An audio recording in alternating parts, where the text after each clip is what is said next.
नमस्कार, स्वागत है आप सभी का डीडी न्यूज के इस खास बुलेटिन एक्सप्रेस 100 में, जहां हम आपके लिए लेकर आते हैं राजनीति, मनोरंजन, देश, दुनिया, खेल और व्यापार जगत की सभी बड़ी खबरों को एक्सप्रेस यानी फटाफट अंदाज में। मैं हूं आपके साथ पराक्रम सिंह शेखावत। तो आइए शुरू करते हैं तेज रफ्तार से जुड़ी खबरें।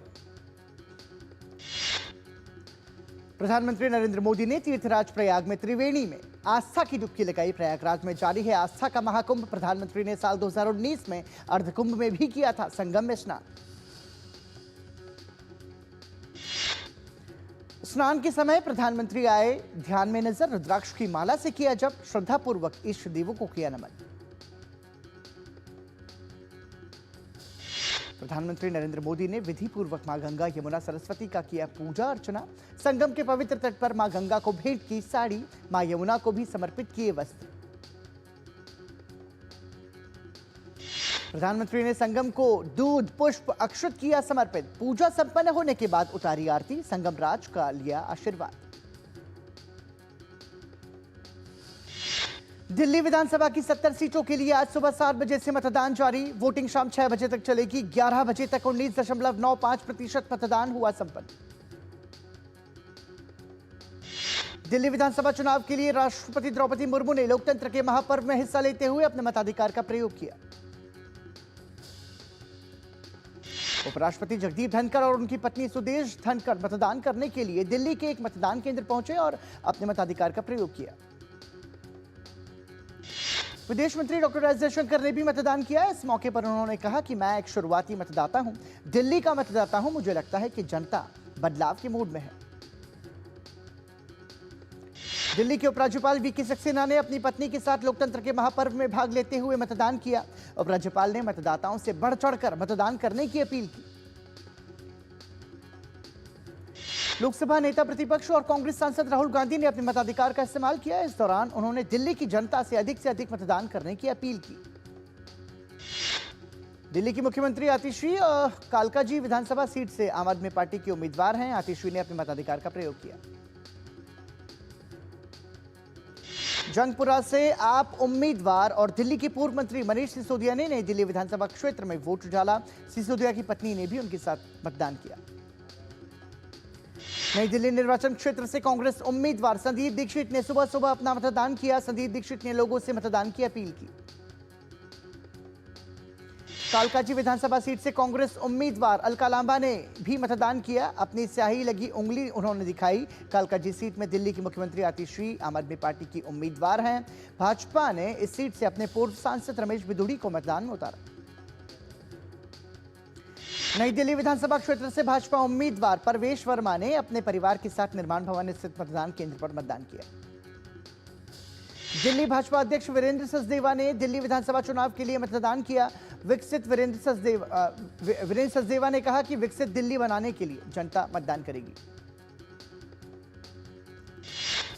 मालवीय नगर से भाजपा प्रत्याशी सतीश उपाध्याय ने भी मतदान किया। मतदान करने से पहले ग्रीन पार्क स्थित मंदिर में उन्होंने पूजा अर्चना की। भाजपा सांसद बांसुरी स्वराज ने भी अपने मताधिकार का प्रयोग किया। बांसुरी स्वराज ने कहा, लोग अपने लोकतांत्रिक अधिकारों का प्रयोग करें ताकि दिल्ली विकसित राष्ट्र की विकसित राजधानी बन सके। केंद्रीय मंत्री हरदीप सिंह पुरी ने मतदान किया। उन्होंने कहा कि ये कोई सामान्य चुनाव नहीं है बल्कि खास है। मुझे पूरा विश्वास है कि 8 फरवरी को जब नतीजे आएंगे तो भाजपा दिल्ली का दायित्व संभालेगी। कांग्रेस नेता अजय माकन ने भी अपने मताधिकार का प्रयोग किया। इस दौरान उन्होंने लोगों से बढ़ चढ़कर मतदान करने की अपील की। भाजपा नेता मीनाक्षी लेखी ने भी मतदान किया। उन्होंने लोगों से अधिक मतदान करने की अपील की। राज्यसभा सांसद स्वाति मालीवाल ने भी दिल्ली विधानसभा चुनाव 2025 के लिए मतदान किया। उन्होंने कहा, दिल्ली की जनता बहुत समझदार है और वो सोच समझकर ही मतदान करेंगी। गांधीनगर से भाजपा उम्मीदवार अरविंदर सिंह लवली ने ईस्ट आजाद नगर के पोलिंग बूथ पर मतदान किया। दिल्ली विधानसभा चुनाव के लिए केंद्रीय मंत्री हर्ष मल्होत्रा ने अपने मताधिकार का प्रयोग करते हुए मतदान किया।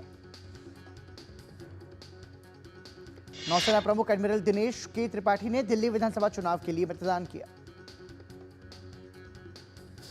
सेना प्रमुख जनरल उपेंद्र द्विवेदी ने भी दिल्ली विधानसभा चुनाव के लिए मतदान किया। इस मौके पर उन्होंने कहा, यह न केवल लोकतांत्रिक अधिकार है बल्कि आम नागरिक की जिम्मेदारी भी है कि वो इस मतदान की प्रक्रिया में भाग ले। चुनाव आयुक्त सुखबीर सिंह संधू ने भी अपने मताधिकार का प्रयोग किया। उन्होंने दिल्ली वासियों से ज्यादा संख्या में वोट डालने की अपील की। दिल्ली की मुख्य निर्वाचन अधिकारी आर एलिस वॉस ने नई दिल्ली में अपने मत का इस्तेमाल किया। उन्होंने दिल्ली के मतदाताओं से घरों से बाहर निकलकर वोट डालने की अपील की। पूर्व केंद्रीय स्वास्थ्य सचिव अपूर्व चंद्रा ने भी मतदान किया। उन्होंने कहा, एनडीएमसी ने बहुत सुंदर बूथ बनाया है, बहुत बढ़िया व्यवस्थाएं हैं। उन्होंने दिल्ली के सभी मतदाताओं से अपील की कि वो लोकतंत्र के उत्सव में हिस्सा लें और मतदान करें। दिल्ली हज कमेटी के अध्यक्ष कौसर जहां ने भी मतदान किया। कौसर जहां ने कहा, उन्होंने दिल्ली के विकास और एक विकसित दिल्ली के लिए अपना मतदान किया है। उन्होंने सभी दिल्ली वासियों से अपने मताधिकार का प्रयोग करने की अपील की। दिल्ली पुलिस आयुक्त संजय अरोड़ा ने उनकी पत्नी के साथ मोतीबाग स्थित मतदान केंद्र पर मतदान किया। मुख्य चुनाव आयुक्त राजीव कुमार ने कहा कि दिल्ली में सभी जगहों पर शांतिपूर्ण मतदान जारी है। मतदाताओं की लंबी लंबी कतारें देखने को मिल रही हैं। साथ ही उन्होंने सबसे मतदान करने की अपील की। करावल नगर विधानसभा क्षेत्र से भाजपा उम्मीदवार कपिल मिश्रा ने मतदान किया। उन्होंने कहा कि दिल्ली की जनता इस बार परिवर्तन के लिए मतदान कर रही है। प्रधानमंत्री नरेंद्र मोदी ने मतदाताओं से वोट डालने की अपील करते हुए लिखा, दिल्ली विधानसभा चुनाव में आज सभी सीटों के लिए वोट डाले जाएंगे। यहां के मतदाताओं से मेरा आग्रह है कि वो लोकतंत्र के इस उत्सव में पूरे उत्साह के साथ हिस्सा लें और अपना कीमती वोट जरूर डालें। गृह मंत्री अमित शाह ने मतदान की अपील करते हुए आज एक ऐसी सरकार बनाने के लिए बढ़ चढ़कर मतदान करें जिसके पास जन कल्याण का मजबूत ट्रैक रिकॉर्ड हो और दिल्ली के विकास का स्पष्ट विजन भी हो। आपका एक वोट दिल्ली को दुनिया की सबसे विकसित राजधानी बना सकता है। रक्षा मंत्री राजनाथ सिंह ने दिल्ली विधानसभा चुनाव में लोगों से बढ़ चढ़कर मतदान करने की अपील की है। उन्होंने लिखा, अपना वोट जरूर दें और लोकतंत्र को मजबूत बनाने में अपनी महत्वपूर्ण भूमिका निभाएं। इस अवसर पर पहली बार वोट डालने जा रहे सभी युवा मतदाताओं का मैं अभिनंदन करता हूं। दिल्ली के पूर्व मुख्यमंत्री अरविंद केजरीवाल ने एक्स पर पोस्ट करते हुए लिखा, आपका वोट सिर्फ एक बटन नहीं बल्कि आपके बच्चों के उज्जवल भविष्य की नींव है। अच्छे स्कूल, बेहतरीन अस्पताल और हर परिवार को सम्मानजनक जीवन देने का अवसर है। दिल्ली वोटिंग के बीच आप विधायक अमानतुल्लाह खान की मुश्किलें बढ़ गई हैं। दिल्ली पुलिस ने ओखला विधानसभा से आप विधायक और उम्मीदवार अमानतुल्लाह खान के खिलाफ जामिया नगर थाने में आदर्श आचार संहिता के उल्लंघन का मामला दर्ज किया। दिल्ली के पूर्व मुख्यमंत्री अरविंद केजरीवाल के खिलाफ हरियाणा में एफआईआर दर्ज की गई है। केजरीवाल के खिलाफ यह एफआईआर कुरुक्षेत्र के शाहबाद पुलिस स्टेशन में दर्ज की गई है। केजरीवाल ने हरियाणा पर यमुना के पानी में जहर मिलाने का आरोप लगाया था। शिकायतकर्ता जगमोहन मनचंदा ने केजरीवाल पर हरियाणा सरकार और हरियाणा राज्य के खिलाफ भड़काऊ बयान देने और अनर्गल आरोप लगाने पर एफआईआर दर्ज कराई है।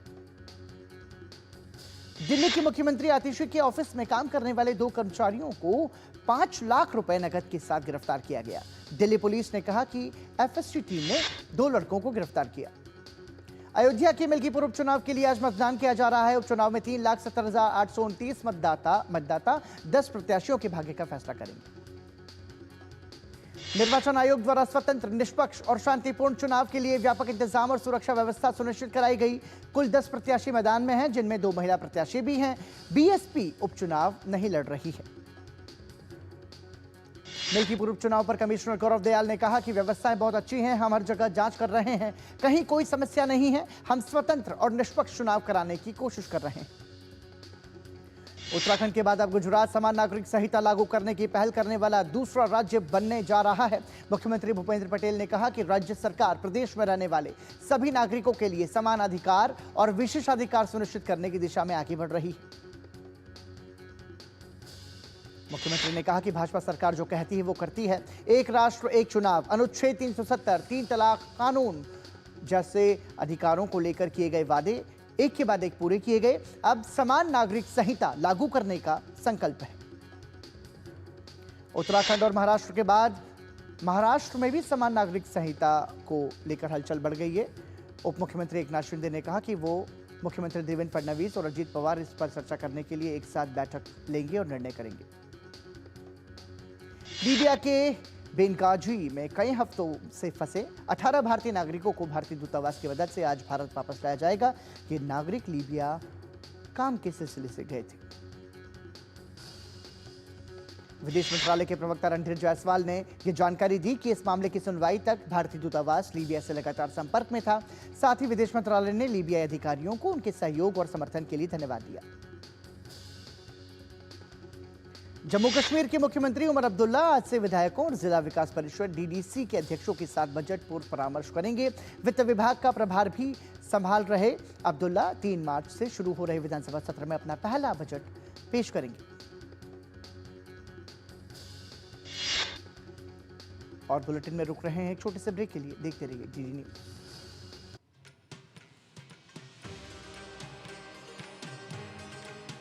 महाकुंभ एक ऐसा पर्व है जो भारत की आस्था, संस्कृति और विविधता को दर्शाता है। एक ऐसा समागम है जो लोगों को एक साथ लाता है और उन्हें धार्मिक और सांस्कृतिक अनुभव प्रदान करता है।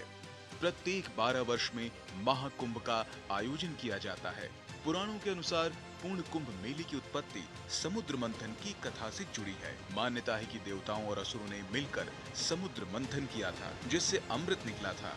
अमृत को पाने के लिए दोनों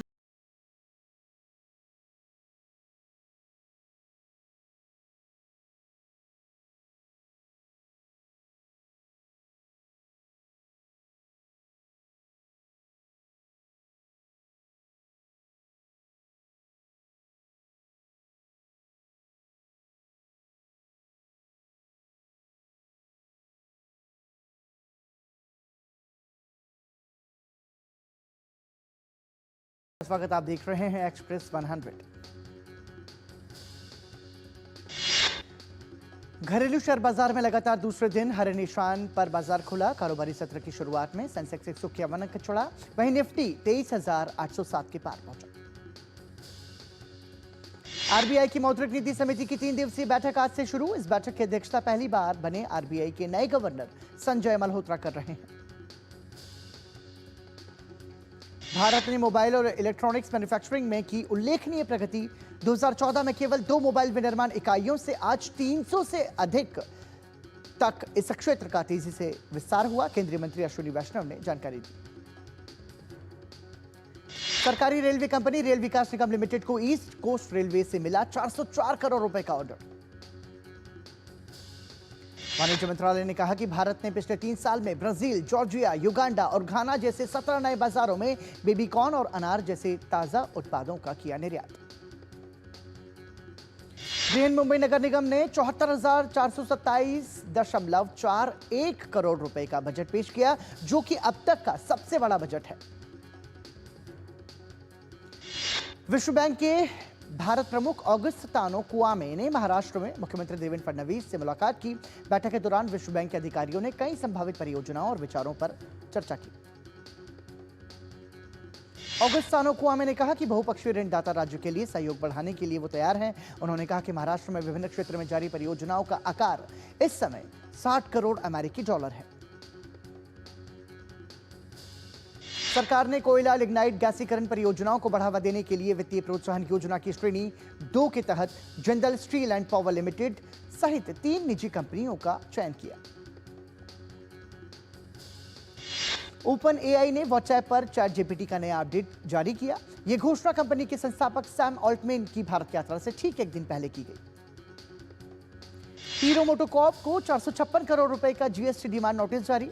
वहीं कंपनी ने इस बारे में अपील दायर करने सहित जरूरी कदम उठाने का फैसला किया। जीवन बीमा कंपनी एलआईसी को 5 वित्तीय वर्षों के लिए जीएसटी का कम भुगतान करने के लिए उस पर लगभग 101.95 करोड़ रुपए का डिमांड नोटिस मिला।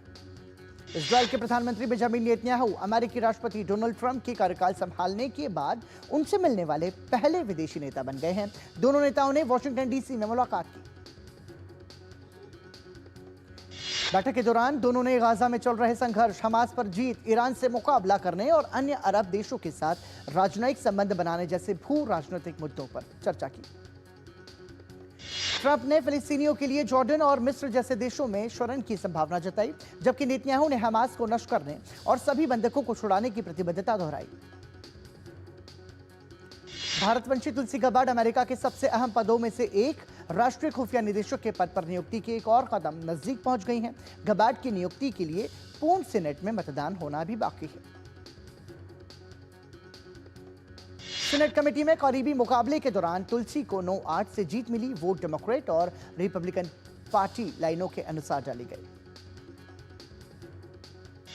एल साल्वाडोर के राष्ट्रपति नायब बुकेले ने अमेरिका से कहा है कि अगर वो चाहे तो अपने अपराधियों को एल साल्वाडोर की जेलों में बंद करने के लिए भेज सकता है। उन्होंने कहा कि हम अपनी जेलों में अमेरिका के सजायाफ्ता कैदियों को लेंगे। साथ ही नायब बुकेले ने यह भी साफ किया कि इस काम के लिए वो अमेरिका से पैसे लेंगे। अगर अमेरिकी कैदियों को ठीक करने के बुकेले के प्रस्ताव को अमली जामा पहनाया जाता है तो अमेरिका की जेलों पर बोझ कम हो जाएगा। स्वीडन के ओरेब्रो शहर में एक स्कूल पर हुई गोलीबारी, 10 लोगों की इसमें मौत हो गई। पुलिस के अनुसार इस घटना में हमलावर भी मारा गया। स्वीडन के प्रधानमंत्री उल्फ क्रिस्टरसन ने इस घटना पर दुख जताते हुए इसे इतिहास में सबसे बर्बर वारदात बताया। प्रधानमंत्री क्रिस्टरसन ने कहा कि यह घटना पूरी तरह से निर्दोष लोगों के खिलाफ घातक हिंसा का उदाहरण है। इसे स्वीडन के इतिहास की सबसे गंभीर गैंग की गोलीबारी के रूप में देखा जा सकता है। वेस्ट बैंक में इजरायली कब्जे वाले इलाके में एक चेकपोस्ट पर हमला हुआ जिसमें 6 इजरायली सैनिक घायल हुए हैं और 2 की हालत गंभीर है। पाकिस्तान में आईसीसी चैंपियंस ट्रॉफी से पहले अंतर्राष्ट्रीय क्रिकेट टीमों की सुरक्षा को पुख्ता करने के लिए सेना के जवान और रेंजर्स तैनात किए गए। इमरान खान की पार्टी पीटीआई ने इसी दिन विरोध मार्च का ऐलान किया। पाकिस्तान गृह मंत्रालय ने कहा कि विदेशी टीमों की सुरक्षा के साथ कोई समझौता नहीं किया जाएगा। वहीं सेना और रेंजर्स के अलावा पाकिस्तान की पंजाब प्रांत की पुलिस के जवानों को भी दोनों टीमों की सुरक्षा के लिए तैनात किया जाएगा। कर्नाटक 42 पदकों के साथ 38वें राष्ट्रीय खेलों की पदक तालिका में शीर्ष पर पहुंचा। कर्नाटक ने अब तक 22 स्वर्ण, 10 रजत और 10 कांस्य पदक जीते। राष्ट्रीय खेल पदक तालिका में सर्विसेज 38 पदकों के साथ दूसरे स्थान पर, महाराष्ट्र 61 पदक के साथ तीसरे स्थान पर। 38वें राष्ट्रीय खेलों की मेजबानी कर रहा उत्तराखंड अब तक केवल 1 स्वर्ण, 7 रजत और 9 कांस्य समेत कुल 17 पदकों के साथ 19वें स्थान पर है। उत्तराखंड में चल रहे राष्ट्रीय खेलों में पुरुषों के वाटर पोलो में सर्विसेज ने बाजी मारते हुए स्वर्ण पदक जीत लिया। प्रतियोगिता के फाइनल में सर्विसेज ने महाराष्ट्र को हराकर पहला स्थान हासिल किया। वहीं केरल तीसरे स्थान पर रहा। महिलाओं की वाटर पोलो स्पर्धा में केरल ने शानदार प्रदर्शन करते हुए स्वर्ण पदक पर कब्जा जमाया। वहीं महाराष्ट्र की टीम के नाम रजत पदक रहा, जबकि पश्चिम बंगाल ने कांस्य पदक अपने नाम करने में सफलता पाई। राष्ट्रीय खेलों में महिलाओं के 100 मीटर ब्रेस्ट स्ट्रोक स्पर्धा में केरल की हर्षिता जयराम ने बेहतरीन प्रदर्शन करते हुए स्वर्ण पदक जीता। वहीं महाराष्ट्र की सान्वी योगेश ने रजत पदक अपने नाम करने में सफलता पाई। कांस्य पदक महाराष्ट्र की ज्योति बाजीराव पाटिल के नाम रहा। फॉर्म में चल रहे स्पिनर वरुण चक्रवर्ती को इंग्लैंड के खिलाफ हाल ही में समाप्त हुई टी20 सीरीज में शानदार प्रदर्शन के बाद भारत की वनडे टीम में शामिल किया गया। Varun Chakravarthy champions trophy team में 4 खास स्पिनरों में से किसी एक की जगह ले सकते हैं। उन्हें कुलदीप यादव या वॉशिंगटन सुंदर में से किसी एक की जगह शामिल किया जा सकता है। अनुभवी श्रीलंकाई बल्लेबाज दिमुथ करुणारत्ने ने घोषणा की है कि इस सप्ताह ऑस्ट्रेलिया के खिलाफ उनका 100वां टेस्ट मैच उनके करियर का आखिरी टेस्ट होगा। गुरुवार को करुणारत्ने श्रीलंका के लिए 100 टेस्ट खेलने वाले 7वें क्रिकेटर बन जाएंगे। वो गाले में मैदान पर उतरेंगे, जहां उन्होंने नवंबर 2012 में न्यूजीलैंड के खिलाफ अपने टेस्ट करियर की शुरुआत की थी। युवा भारतीय गोलकीपर सोम कुमार स्लोवेनियाई फुटबॉल की शीर्ष स्तरीय लीग प्रावा लीग के क्लब एनके राडोल्म्जे से जुड़ गए हैं। 19 वर्षीय सोम वर्तमान में यूरोप में पेशेवर अनुबंध हासिल करने वाले एकमात्र भारतीय फुटबॉलर बन गए हैं। सोम कुमार पिछले सत्र में Indian super league club Kerala blasters का हिस्सा थे। जवाहरलाल नेहरू स्टेडियम में आयोजित जूनियर ओलंपिक प्रतियोगिता का समापन हो गया। जूनियर ओलंपिक के 8वें संस्करण में दिल्ली और एनसीआर के विभिन्न स्कूलों से करीब 6000 से भी अधिक छात्रों ने अपने खेल कौशल का प्रदर्शन किया।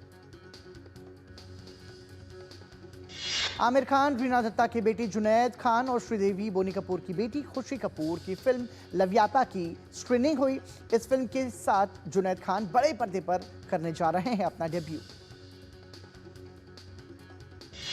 साउथ अभिनेता नागा चैतन्य ने फिल्मों के चुनाव पर बात करते हुए कहा कि वो पैन इंडिया फिल्मों की बजाय सच्ची कहानियों पर आधारित फिल्मों का हिस्सा बनना चाहेंगे। फिल्म केसरी वीर की शूटिंग के दौरान हादसे का शिकार हुए अभिनेता सूरज पंचोली एक स्टंट की शूट के दौरान आग से जले एक्टर, अस्पताल में करवाया गया भर्ती। विक्रम भट्ट निर्देशित फिल्म तुमको मेरी कसम का टीजर रिलीज किया गया। फिल्म में अनुपम खेर, अदा शर्मा, ईशा देओल नजर आएंगे। शंकर द्वारा निर्देशित और रामचरण अभिनीत फिल्म गेम चेंजर 6 फरवरी को ओटीटी प्लेटफॉर्म में दस्तक देगी। फिल्म देवा रिलीज की 5वें दिन 2.35 करोड़ रुपए की कमाई करने में सफल रही। फिल्म की कुल कमाई 24.25 करोड़ रुपए की रही। फिल्म स्काई फोर्स ने की रिलीज के 12वें दिन 1.11 करोड़ रुपए की कमाई की। इसी के साथ फिल्म ने अब तक कुल 122.11 करोड़ रुपए की कमाई की है। अक्षय कुमार की फिल्म केसरी 2 का ऐलान हुआ। यह फिल्म दिवंगत वकील सी शंकरन नायर के जीवन पर आधारित होगी। फिल्म में आर माधवन भी प्रमुख भूमिका निभाते हुए नजर आएंगे। कपिल शर्मा ने the great Indian Kapil show के 3रे सीजन की घोषणा की। शो का 3रा सीजन ओटीटी प्लेटफॉर्म पर स्ट्रीम होगा। और मार्वल्स की आगामी film the fantastic four first steps का टीजर रिलीज हुआ। फिल्म 25 जुलाई 2025 को अमेरिका में रिलीज होगी। और इसी के साथ ही एक्सप्रेस न्यूज 100 में फिलहाल इतना ही। दीजिए अनुमति। नमस्कार।